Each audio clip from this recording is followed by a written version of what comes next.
Oppression and censorship of the people of China by their government. Within the country of China, the government oppresses the people and restricts their rights. Families are prohibited from having more than a single child, and certain sites are censored from the internet. In 1949, directly after the People's Republic of China was formed, population control was a large issue for the government. They began action to limit the population, mass-producing contraceptive items. However, the public showed little interest in this. Despite the famine of 1959 to 1961 setting back the government's efforts, they continued their attempts to control the population, putting out media campaigns that promoted low birth rates and machines that lowered fertility. In 1964, China established the National Family Planning Office to oversee the population control.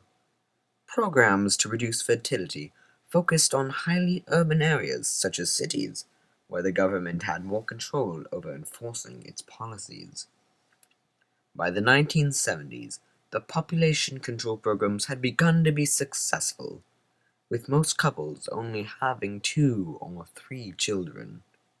Despite this, the government wished to lower it further, their aim being each couple having only a single child.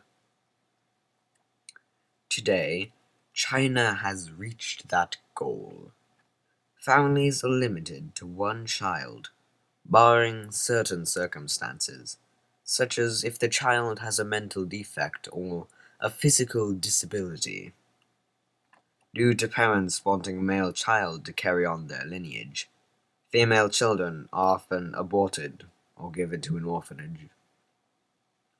Another way in which the government oppresses its people is the internet. Websites deemed dangerous or a threat to political safety are banned, and journalists, bloggers, or activists who express dissident views are often jailed. Any site that contains issues that could possibly cause unrest amongst the people are quickly censored. The government is also quick to silence citizens who draw attention to the oppression.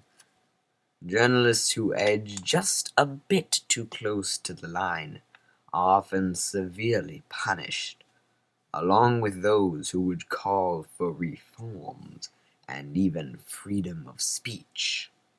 One speaker who drew attention to the corruption going on in the Chinese government received a 5-year prison sentence as his punishment. The leading political party of China, the Communist Party, has been in charge of the country since 1949.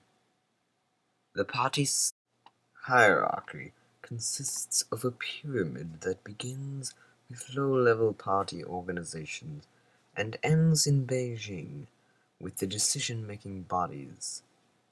At the very top of the pyramid lies the National Party Congress, which consists of over 2,000 delegates who meet every 5 years. The Chinese government's abuse of its people is morally wrong. Oppression, censorship, unfair imprisonment, all of these are things that should never exist in the world. Perhaps one day the people of China can have their rights restored.